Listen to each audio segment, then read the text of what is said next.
तो अगर हम लोग बात करें कि कैपेसिटर कितने तरह का होता है, तो हम लोग बोल सकते हैं ऐसा कि जो कैपेसिटर होता है बच्चे, वो होता है पैरेलल प्लेट कैपेसिटर, दूसरा स्फेरिकल कैपेसिटर और तीसरा सिलेंड्रिकल कैपेसिटर। इन तीनों की बात हम लोग करेंगे कि पैरेलल प्लेट कैपेसिटर क्या होता है, सिलेंड्रिकल कैपेसिटर क्या होता है और हमारा जो है स्फेरिकल कैपेसिटर क्या होता है।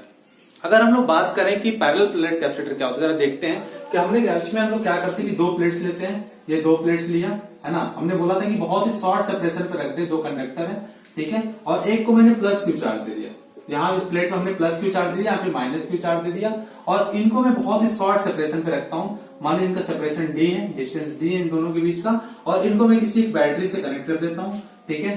तो ये मैं बोलूंगा कौन सा कैपेसिटर है कि पैरेलल प्लेट कैपेसिटर है। अगर मैं बात करता हूँ स्फेरिकल कैपेसिटर की, तो इसका स्फेरिकल कैपेसिटर में क्या होगा बच्चों, एक हमने प्लेट्स, इसमें हम लोग क्या करते हैं, एक कंडक्टर हमने ऐसे लिया और दूसरा हमने ऐसे लिया। इसका मान लीजिए रेडियस क्या है, ए है, और इसका रेडियस मैंने मान लिया बी है। हमने इस पे प्लस क्यू चार्ज दे दिया, इस पे प्लस क्यू चार्ज दे दिया, और इस पे हमने क्या करा, माइनस क्यू चार्ज दे दिया। तो ये हमारा जो कैपेसिटर बनाएगा बच्चों, इसको अपन लोग क्या बोलते हैं, इसको हम लोग बोलते हैं बच्चे स्फेरिकल कैपेसिटर, और इसको हम लोग बाहर से ग्राउंड कर लेते हैं, है ना। अगर मैं सिलेंड्रिकल की बात करूं, सिलेंड्रिकल कैपेसिटर की, तो इसमें हम लोग क्या करते हैं, एक सिलेंडर लेते हैं बच्चे, ठीक है, और इसमें हम लोग क्या कर दिया, आपने पॉजिटिव चार्ज दे दिया, है ना, ये पॉजिटिव चार्ज दे दिया, और दूसरा एक सिलेंडर और लिया और इसको हमने क्या करा, नेगेटिव चार्ज दे दिया। तो इस तरह का जो हमारा कैपेसिटर बनेगा उसको हम लोग बोलेंगे सिलेंड्रिकल कैपेसिटर, है ना, इसको अपन लोग बोलेंगे सिलेंड्रिकल कैपेसिटर। इन तीनों कैपेसिटर का हम लोग चर्चा करेंगे, लेकिन पहले हम लोग देखते हैं पैरेलल प्लेट कैपेसिटर क्या होता है ना, और कैसे हम उसकी वैल्यू निकालते हैं। तो इसका डेरिवेशन भी हम लोग अगर आ जाए बोर्ड में या फिर जेईई में तो नहीं आता, उस पर उस फार्मूले में क्वेश्चंस आते हैं। तो जरा हम लोग देखते हैं कि पैरेलल प्लेट कैपेसिटर क्या होता है और कैसे हम उसको फॉर्म करते हैं, है ना, और उसका फार्मूला निकाल लेते हैं। ठीक है, आप नोट कर लो, ठीक है योगेश, नोट कर लो बच्चे, कोई दिक्कत नहीं, नोट कर लो, है ना। हटा देता हूं योगेश, मैं अभी हटा देता हूं इसको, ओके। चलो, तो अगर हम लोग पैरेलल प्लेट कैपेसिटर की बात करें, तो हम लोगों ने अभी देखा पैरेलल प्लेट कैपेसिटर के लिए हमने दो प्लेटें ली, एक पे हमने प्लस क्यू चार्ज दिया, दूसरे को हमने माइनस क्यू चार्ज दिया। हम लोग सेम ऐसे ही करेंगे बच्चे जैसे हम लोगों ने कैपेसिटर को फॉर्म करा था, ठीक है। हमने कहा ये पहला हम लोग डिस्कशन कर रहे हैं पैरेलल प्लेट कैपेसिटर की, ठीक है, पैरेलल प्लेट कैपेसिटर। जरा देखते हैं कि क्या होता है पैरेलल प्लेट कैपेसिटर, ठीक है बच्चों।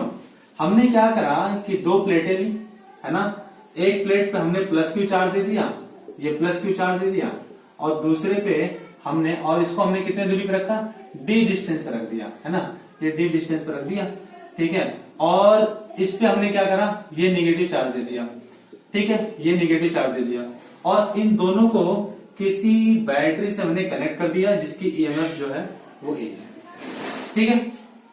अब जरा देखिए बच्चों, इसमें हमने प्लस क्यू चार्ज दिया है, इसमें हमने माइनस क्यू चार्ज दिया है ना। तो अगर हम लोग बात करें बच्चों कि हम लोग इसकी डेरिवेशन कैसे निकालेंगे, इसकी वैल्यू कैसे निकालेंगे, सी की वैल्यू कैसे निकालेंगे पैरेलल प्लेट कैपेसिटर में, तो कैपेसिटर की वैल्यू हम लोग कैसे निकालते हैं देखते हैं। लेकिन इससे पहले हम लोग थोड़ी इसकी चर्चा कर लेते हैं, है ना। देखो बच्चों क्या होता है कि अगर हम लोग यहाँ पे किसी बैटरी से कनेक्ट करते हैं, इसका मतलब ये चार्ज हो रहा है, ठीक है। किसी भी अगर कैपेसिटर को अगर अपने को चार्ज करना होता है तो हम लोग क्या करते हैं, किसी ईएमएफ की बैटरी से हम इसको कनेक्ट कर देते हैं। एक प्लेट पे हमने प्लस क्यू चार्ज दिया, दूसरे पे हमने माइनस क्यू चार्ज दिया, और इनके बीच चार्जिंग तब तक नहीं रुकता है जब तक कि इनके बीच का जो पोटेंशियल डिफरेंस है, इनके बीच का जो पोटेंशियल डिफरेंस है वो ईएमएफ की इक्वल नहीं हो जाता है, तब तक ये चार्जिंग होता रहता है बच्चे, है ना। अच्छा, एक चीज और देख लेते हैं हम लोग, यहाँ पे सरफेस चार्ज डेंसिटी की वैल्यू कितनी हो जाएगी। यहाँ पे सरफेस चार्ज डेंसिटी की अगर बात करें तो sigma equal to Q upon A लिख सकते हैं क्या हम लोग, क्यू अपॉन ए लिख दिया, ओके। चलो, अच्छा, अगर हमें किसी भी कैपेसिटर की अगर डेरिवेशन निकालना हो, कैपेसिटेंस की वैल्यू निकालना होगा, तो हम लोग तीन स्टेप को फॉलो करेंगे। पहला जो स्टेप होगा, स्टेप 1, हम लोग क्या करेंगे, सबसे पहले हम लोग फाइंड आउट करेंगे electric field between the plates by using Gauss law, ठीक है। दूसरा हम लोग क्या करेंगे, स्टेप टू में हम लोग पोटेंशियल फाइंड आउट करेंगे। पोटेंशियल फाइंड आउट करने का दो तरीका है, ठीक है। एक तो बच्चा ये कि अगर ये इनके बीच में ये जो इलेक्ट्रिक फील्ड है वो डिस्टेंस पे डिपेंड नहीं कर रहा है, तो मतलब इलेक्ट्रिक फील्ड यहाँ पे क्या होगा, यूनिफॉर्म होगा। तो हम लोग डायरेक्ट फार्मूला लगा सकते हैं, V equal to E into D, अगर मान ली नॉन यूनिफॉर्म है तब क्या करेंगे, तब हम लोग लिख सकते हैं v इक्वल टू माइनस ये R1 से लेकर के R2 तक और E इंटू डी आर, ये दो फार्मूले से निकाल लेंगे। और तीसरे स्टेप में, ये दूसरा स्टेप हो गया, और तीसरे स्टेप में अपन लोग क्या करेंगे, तीसरे स्टेप में क्या करेंगे बच्चों, C equal to Q by V में V की वैल्यू को पुट कर देंगे। ये 3 स्टेप अगर केवल आप फॉलो करके किसी भी कैपेसिटर की वैल्यू निकाल सकते हैं हम, किसी भी कैपेसिटर में कैपेसिटेंस वैल्यू आप निकाल सकते हैं, चाहे वो सिलेंड्रिकल हो, चाहे वो पैरेलल प्लेट हो, या चाहे वो स्फेरिकल हो। पहले हम लोग क्या करेंगे, उन दोनों प्लेट्स के बीच में इलेक्ट्रिक फील्ड की वैल्यू निकालेंगे by using the Gauss law. दूसरा हम लोग क्या करेंगे, अगर यूनिफॉर्म है तो हम v equal to E into D लगा सकते हैं, अगर नॉन यूनिफॉर्म है तो हम लोग लगा सकते हैं v equal to minus R1 से लेकर R2 तक e इंटू डी आर। और तीसरा C equal to Q by V होता है, इसमें v की वैल्यू पुट कर देंगे तो हमें कैपेसिटर की वैल्यू मिल जाएगी। जरा देखते हैं पैरेलल प्लेट कैपेसिटर के लिए क्या होता है। ठीक है बच्चों, नोट कर लो, कोई दिक्कत नहीं, नोट कर लो, है ना। ठीक है, नोट कर लो, फिर आगे बढ़ते हैं हम लोग। ठीक है बच्चों, इसको हटा देता हूं। हाँ योगेश, ये माइनस और ये प्लस के लिए है ना, ये माइनस चार्ज जिस प्लेट पे रखा रहेगा और ये प्लस वाले के लिए। ठीक है, आप ऐसे भी लिख सकते हो, कोई दिक्कत नहीं, उसको हटा दें। चलो ठीक है बच्चे, जरा हम लोग इसके लिए देखते हैं। तो सबसे पहले हम लोग स्टेप 1 फॉलो करते हैं। इसके लिए स्टेप 1 के लिए हम लोग क्या लिखेंगे भाई, हम लोग अगर किसी एक प्लेट की बात करें, किसी एक प्लेट से इस पॉइंट P पे हम लोग इलेक्ट्रिक फील्ड इंटेंसिटी वैल्यू निकालना चाहे तो क्या लिखेंगे, हम लोग लिखेंगे प्लस, ये प्लस पॉजिटिव चार्ज की वजह से क्या हो जाएगा, सिग्मा अपॉन 2 एप्सिलॉन नॉट, है ना, ये हो जाएगा बच्चों। ओके, और इस माइनस की वजह से, माइनस प्लेट की वजह से कितना हो जाएगा बताओ जरा, E minus equal to sigma upon 2 epsilon not, ये हम लोग पढ़ चुके हैं पहले, है ना। ठीक है, चलिए अगर हम लोग E नेट की बात करें, तो कितना हो जाएगा, sigma upon 2 epsilon not plus sigma upon 2 epsilon not. तो वैल्यू कितनी हो गई, sigma 2 sigma upon 2 epsilon not, 2 ने 2 को भस्म कर दिया, बच्चे कितना बचा, सिग्मा अपॉन एप्सिलॉन नॉट, है ना। अच्छा ये बात देखिए, यहाँ पे जो E है, E नेट है, वो किस पे क्या ये डिस्टेंस पे डिपेंड कर रहा है क्या, ये डिस्टेंस पे डिपेंड नहीं कर रहा। अगर जब डिस्टेंस पे डिपेंड नहीं करेगा तो इनके बीच दोनों प्लेटों के बीच जो इलेक्ट्रिक फील्ड होगी वो यूनिफॉर्म होगी बच्चे, ये यूनिफॉर्म इलेक्ट्रिक फील्ड होगी। इन प्लेटों के बीच जो इलेक्ट्रिक फील्ड होगा वो क्या होगा, यूनिफॉर्म होगा। लेकिन इसके एड्स पे नहीं होगा, इसके एड्स पे कुछ ऐसे कर्व होगा, है ना। लेकिन इनके बीच में क्या होगा, ये यूनिफॉर्म होगा, क्योंकि डिस्टेंस पे डिपेंड नहीं कर रहा। और डिस्टेंस पे डिपेंड नहीं कर रहा तो हम लोग क्या लिख सकते हैं, स्टेप 2 में डायरेक्ट हम लोग फार्मूला लगा सकते हैं, क्या, step 2 v equal to E into T, हमने बोला था ऐसा हम लोग लगा सकते हैं। ठीक है, तो चलो रखो बच्चों, v इक्वल टू कितना हो गया, E की वैल्यू कितनी है, sigma upon epsilon not into T, है ना। तो ये v की वैल्यू आ गई। और स्टेप 3 में हमने क्या बोला था, स्टेप 3 के लिए हमने क्या बोला था बच्चे, c equal to Q by V। तो वैल्यू रख दो, क्या आ जाएगा, Q बाई V की वैल्यू कितना है, sigma upon epsilon not into D, है ना। अच्छा एक चीज और देखिए, हम लोगों ने यहाँ बोला था सरफेस चार्ज डेंसिटी की value sigma equal to Q upon A, तो यहाँ पे रख दिया जाए, यहाँ पे सिग्मा की वैल्यू रख दिया जाए तो कितना हो जाएगा बच्चों, यहाँ पे कितना हो जाएगा, c equal to Q by sigma की वैल्यू कितना, Q अपॉन A है ना, into D, Q sigma value Q upon A into नीचे क्या है, epsilon not into D. Q ने Q को क्या करा, भस्म कर दिया। तो क्या लिख सकते हो आप, लिख सकते हो बच्चे, देखो क्या लिख सकते हो आप, क्या, A epsilon not by D, ये आ गया तुम्हारा कैपेसिटेंस की वैल्यू, किसमें, पैरेलल प्लेट के लिए। ये आ गया हमारा कैपेसिटेंस की वैल्यू पैरेलल प्लेट के लिए, तब जब इनके बीच में वैक्यूम था, कोई मीडियम नहीं रखे थे, है ना, कोई मीडियम नहीं रखते। तो नोट कर लो बच्चे, कोई दिक्कत नहीं है, हाँ नोट कर लो, है ना। तो C की वैल्यू कितनी आ गई, A epsilon not by D, है ना। चलो ठीक है बच्चों, अब जरा देखो योगेश, हाँ देखो, अब मैंने कहा, देखो तीन स्टेप मैंने बोला था, हाँ 3 स्टेप मैंने बोला था कि हमने बोला था कि इलेक्ट्रिक फील्ड निकालेंगे between the plates by using the Gauss law. दूसरा मैंने क्या बोला था कि बच्चे आप क्या करना कि अगर यहाँ पे इलेक्ट्रिक फील्ड यूनिफॉर्म है ना, यहाँ पे यूनिफॉर्म हो रहा है, तब आप क्या करेंगे, v equal two into D लगाएंगे। अगर यूनिफॉर्म नहीं है, नॉन यूनिफॉर्म है, तो v इक्वल टू माइनस ई और इंटीग्रेशन ऑफ R1 से लेकर के R2 तक e इंटू डी आर, ऐसे हम लोग निकाल सकते हैं किसकी वैल्यू, v की वैल्यू। और फिर c equal to Q by V में वैल्यू पुट कर दीजिए v की, तो आपकी कैपेसिटेंस की वैल्यू निकल जाएगी, है ना। चलिए, अच्छा मैं एक बात ये कहता हूं कि अगर मैं इसके बीच में, इन दोनों प्लेट्स के बीच में मैं क्या करता हूं, डाइलेक्ट्रिक मीडियम रख देता हूं। यहाँ पे डाइलेक्ट्रिक मीडियम रख देता हूं बच्चे, इनके बीच में ये डाइलेक्ट्रिक मीडियम है ना, डाइलेक्ट्रिक कांस्टेंट इसका के है ना। अगर डाइलेक्ट्रिक मीडियम रख देता हूं तब बताओ क्या हो जाएगा फार्मूला, तब क्या हो जाएगा बच्चों, सिग्मा अपॉन कितना हो जाएगा, sigma upon 2 pi epsilon not के, और यहाँ पे भी क्या हो जाएगा के, और यहाँ पे के और के, तो वैल्यू कितनी होगी, सिग्मा अपॉन एप्सिलॉन नॉट के। लिख सकता हूं क्या, ये तब होगा जब इनके बीच में मीडियम होगा, है ना। जब मीडियम है बच्चे, देख लो मीडियम है तब क्या हो जाएगा, तो सिग्मा अपॉन एप्सिलॉन नॉट के, और वी की वैल्यू कितनी होगी, sigma upon epsilon not sigma upon epsilon not के इंटू डी, या आप लोग बोल सकते हैं कि आज की C equal to Q by V, और Q by sigma upon epsilon not यहाँ पे हो जाएगा के, और यहाँ पे भी क्या हो जाएगा बच्चों, यहाँ पे के आ जाएगा, और ये क्यू क्यू को खत्म, और यहाँ पे क्या आ जाएगा, sigma C equal to A epsilon not के बाई डी। ये कैपेसिटेंस की वैल्यू कब आ गई, जब इनके बीच में क्या रख दिया मैंने, एक मीडियम रख दिया जिसका डाइलेक्ट्रिक कांस्टेंट क्या है, के है ना। ठीक है बच्चों, नोट कर लो, ओके नोट कर लो, कोई दिक्कत नहीं बच्चे। तो ये कैपेसिटेंस की वैल्यू क्या आ गई, epsilon not A epsilon not के by D, A epsilon not के बाई डी।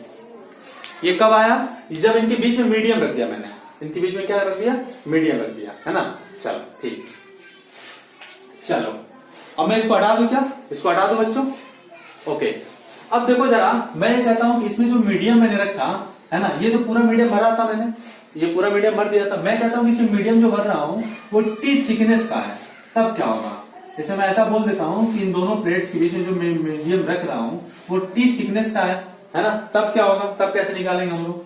मैं बोल रहा हूं कि यहाँ पे जो मैं मीडियम रख रहा हूं बच्चे, यहाँ पे जो मैं मीडियम रख रहा हूं ये टी थिकनेस का है, ये टी थिकनेस का है, तब क्या होगा, ठीक है। ये टी थिकनेस का मैंने रख दिया, ये टी थिकनेस का है, इसका डाइलेक्ट्रिक कांस्टेंट कितना है, के है, तब बताइए क्या हो जाएगा। और इनके बीच का जो डिस्टेंस है, इन दोनों प्लेट्स के बीच का जो डिस्टेंस है वो डी है ना, इन दोनों प्लेट्स के बीच का डिस्टेंस है वो डी है, तब क्या हो जाएगा बच्चों, तब आप बताओ जरा, तब बताओ मुझे क्या होगा, इलेक्ट्रिक फील्ड इंटेंसिटी की वैल्यू, और फिर हम लोग कैपेसिटेंस की वैल्यू निकालेंगे तो क्या। ठीक है बच्चों, देखो जरा, अब मैंने कहा कि इनके बीच जो डायरेक्टली मीडियम रखा वो टी थिकनेस का रख दिया, तब हम लोग कैसे लिखेंगे, जरा देखते हैं बच्चों। देखो हमने कहा बच्चे कि जब इनके बीच वैक्यूम होगा तो इलेक्ट्रिक फील्ड की वैल्यू कितनी आ रही थी, जब एयर था तब क्या आता था। देखो जरा बच्चों, जब एयर था तो इलेक्ट्रिक फील्ड की वैल्यू क्या आती थी, जब इनके बीच में एयर था, वैक्यूम था, तो क्या आता था, ई एयर की वैल्यू कितनी आती थी, बोलिए, सिग्मा अपॉन एप्सिलॉन नॉट। ठीक है, ऐसा मैं लिख सकता था, सिग्मा अपॉन एप्सिलॉन नॉट। और जब मैं कह रहा हूं कि इनके बीच में क्या है, इनके बीच में हमने मीडियम रख दिया है, ठीक है बच्चों। जब मैं कह रहा हूं कि इनके बीच में मैंने क्या रख दिया, एक मीडियम रख दिया, तब क्या लिखेंगे हम लोग, तब इलेक्ट्रिक फील्ड की वैल्यू क्या लिखेंगे, इनके बीच में मैंने मीडियम रख दिया, तब हम लोग क्या लिखेंगे, सिग्मा अपॉन एप्सिलॉन नॉट के, है ना।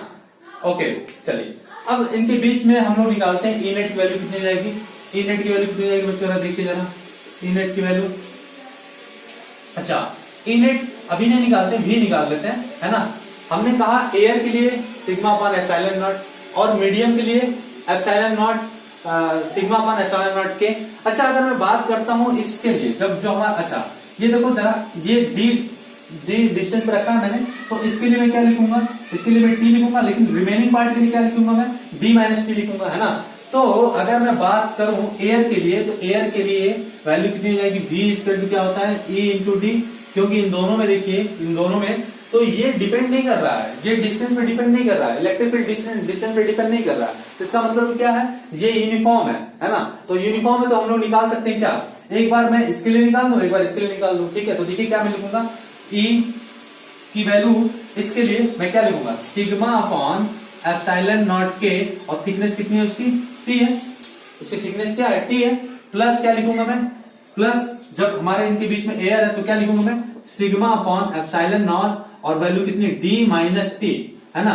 तो ये आ गया अपना v की वैल्यू, हम लिख सकते हैं क्या, सिग्मा अपॉन एप्सिलॉन नॉट के इंटू टी, ये इसके लिए जो टी थिकनेस का मैंने रखा है, और रिमेनिंग पार्ट के लिए sigma upon epsilon not D minus T, है ना। चलो अब मैं क्या करूं बच्चों, यहां से v की वैल्यू निकालो, यहां से v की वैल्यू निकाल लो। v को मैं क्या लिख सकता हूं, मैं लिख सकता हूं सिग्मा अपॉन एप्सिलॉन नॉट को मैं अगर कॉमन कर लूं तो क्या हो जाएगा, t बाई के प्लस d माइनस टी। यही तो आ गया, देख लो बच्चों, यही तो आ गया। अच्छा, अगर मैं अब c equal to Q by v में v की वैल्यू रखूं तो क्या लिखूंगा मैं, अच्छा sigma equal to surface charge density की वैल्यू मैंने बोला था अभी, क्यू बाई कितना है, वो a है, तो वैल्यू रखो बच्चों, क्या हो जाएगा क्यू बाई वी, और रखो यहाँ पे ये हो गया क्यू, v की value sigma upon epsilon not कितना t बाई के प्लस d माइनस टी, है ना।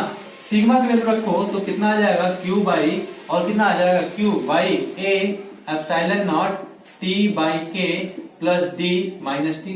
मैं लिख सकता हूँ, क्यू ने क्यू को कैंसिल कर दिया तो बचा कितना, मैं क्या लिख सकता हूँ, ये देखो a एप्सिलॉन नॉट ऊपर ले जाऊं मैं, a एप्सिलॉन नॉट ऊपर हो गया, नीचे क्या लिख सकता हूं मैं, नीचे लिख सकता हूं d माइनस टी को अगर मैं कॉमन करूं यहां से तो कितना आ जाएगा 1, और ये माइनस 1 बाई के हो जाएगा क्या।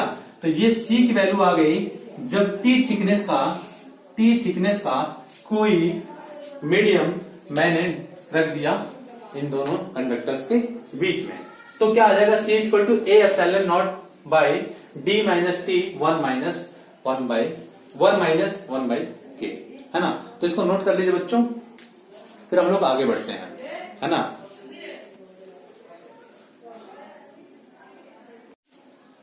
ठीक है बच्चों, ओके। अब मैं इसको हटा देता हूं, है ना, इसको मैं हटा देता हूं, जरा देखिए।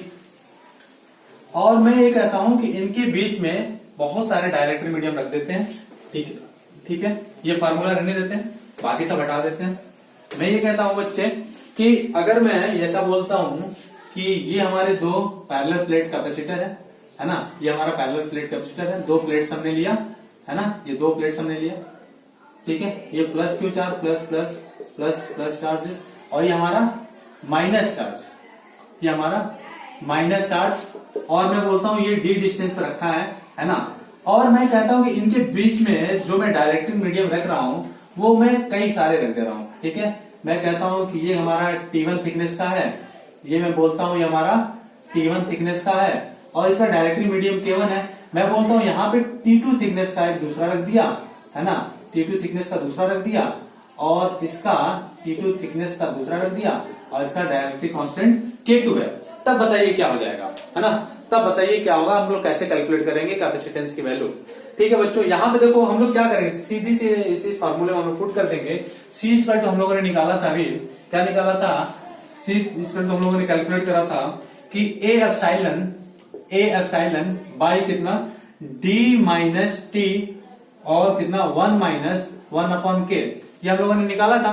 अब देखो बच्चों क्या करेंगे हम लोग, अगर हम लोग यहाँ पे दो हमने प्लेटें रख दी, दो हमने डायरेक्टिव मीडियम रख दिया, सॉरी, दो हमने डायरेक्टिव मीडियम रख दिया, तो क्या लिखेंगे हम लोग, सी इक्वल टू लिखेंगे ए एप्सिलॉन नॉट डी माइनस कितना, ये T1 थिकनेस का है, ये T1 थिकनेस का है, और ये T2 थिकनेस का है, तो क्या लिखेंगे हम लोग T1 1 minus 1 upon K1 minus T2 1 minus 1 upon K2। तो ये फार्मूला आ गया आपका, जब हम लोग क्या कर रहे हैं कि एक T1 थिकनेस का एक डायरेक्टिंग मीडियम और दूसरा T2 थिकनेस का रख देते हैं, तो और दोनों का अगर डायरेक्टिंग कांस्टेंट K1 और K2 है तो इसकी वैल्यू हो जाएगी C equal to A epsilon upon D minus T1 1 minus 1 upon K1 minus T2 1 minus 1 upon K2, है ना। नोट कर लो बच्चों, ओके।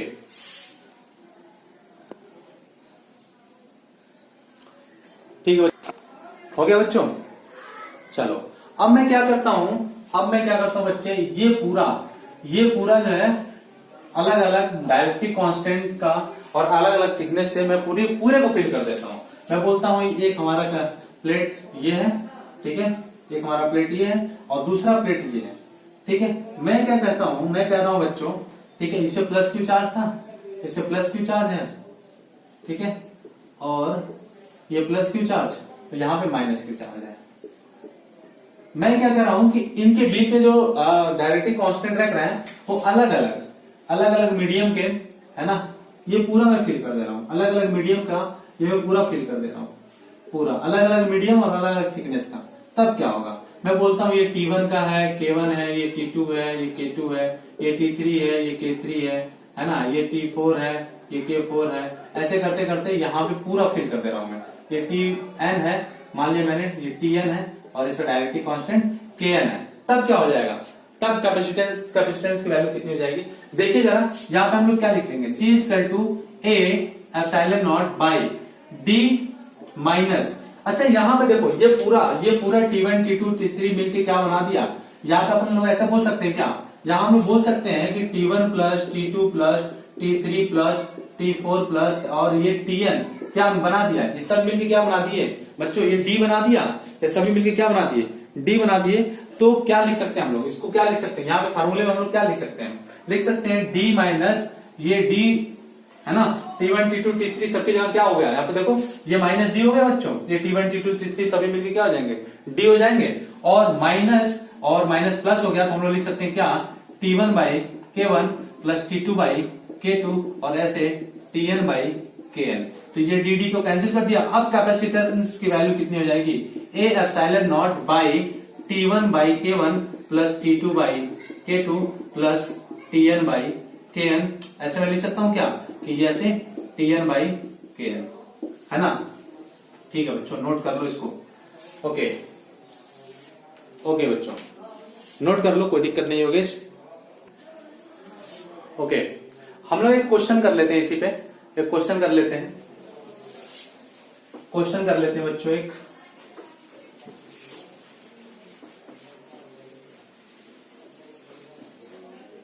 ठीक है बच्चों, मैंने कहा कि हम लोग एक पैरेलल प्लेट कैपेसिटर लेते हैं, ठीक है। और मैं क्या करता हूं कि इस पूरे कैपेसिटर को इसे प्लस क्यू चार्ज देता हूं, इसे माइनस क्यू चार्ज देता हूं, है ना। मैं कह रहा हूं कि इसको मैं पूरी तरह से डायरेक्ट्रिक मीडियम से मैं फिल कर देता हूं, ये ठीक। और मैं बोलता हूं इनके बीच का जो डिस्टेंस था वो D था, तो आधे पे इसके दोनों का डिस्टेंस सेम है, ठीक है, इसकी थिकनेस दोनों की सेम है। तो मैं बोलता हूं ये हमारा D/2 है और ये भी हमारा कितना है, D/2 है, दोनों D/2 है। और इसका जो डायरेक्ट्रिक कांस्टेंट है वो K1 है, इसका डायरेक्ट्रिक कांस्टेंट K2 है। अब बताइए कैपेसिटेंस की वैल्यू कितनी होगी, फाइंड C। तो क्या लिखोगे आप, फार्मूला क्या है, फार्मूला देखो बच्चों क्या था, फार्मूला ये था C इक्वल टू कितना, A एप्सिलॉन नॉट बाई, ठीक है, A एप्सिलॉन नॉट बाई कितना, तुम ही बताओ बच्चे, T1 by K1 plus T2 by K2। क्यों, क्योंकि यहाँ पे देखो बच्चे ये T1 और T2 मिला के, ये T1 एंड T2 मिला के कितना हो गया बच्चों, D हो गया है क्या, हाँ, इसका थिकनेस और इसका थिकनेस दोनों मिला के D हो गया है। तो जो फार्मूला था बच्चे, उसमें देखो क्या लिख सकते हैं, क्या हम लोग, फार्मूला था अपने पास C equal to A epsilon not क्या था, D माइनस T और कितना 1 माइनस 1/K, यही तो था फार्मूला। तो T की वैल्यू, इसको हम लोग क्या लिख सकते हैं, A epsilon not by D minus T और प्लस T बाई K लिख सकता हूं मैं। और मैं बोल रहा हूं T की वैल्यू कितना है, T1 और T2 मिला के कितना हो गया, चलो रखो वैल्यू, यहाँ पे क्या लिख सकता हूं मैं, A epsilon not by D minus T1 और कितना बच्चों, ये हो गया T1 और यहाँ पे देखो ये T1 और T2 की वैल्यू कितनी होगी, D हो गया। तो मैं ऐसा बोल सकता हूँ क्या, कि ये हो गया T1 ये माइनस T2 और यहाँ पे कितना हो जाएगा, T1 by K1 plus T2 by K2।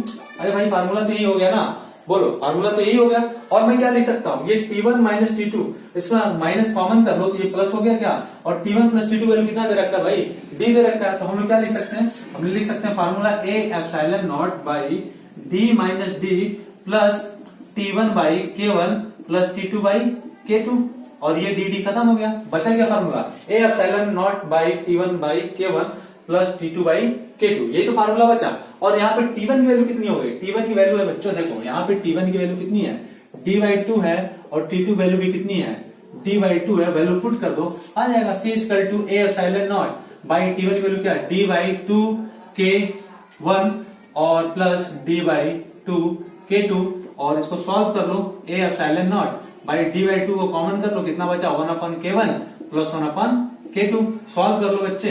तो ये आ गया तुम्हारा कैपेसिटेंस की वैल्यू इस क्वेश्चन में, है ना। और भी ढेर सारे क्वेश्चंस हैं, हम लोग अगले टर्म पे करेंगे, ठीक है बच्चों, थैंक यू। ओके, नोट कर लो बच्चों, कोई दिक्कत नहीं है, नोट कर लो।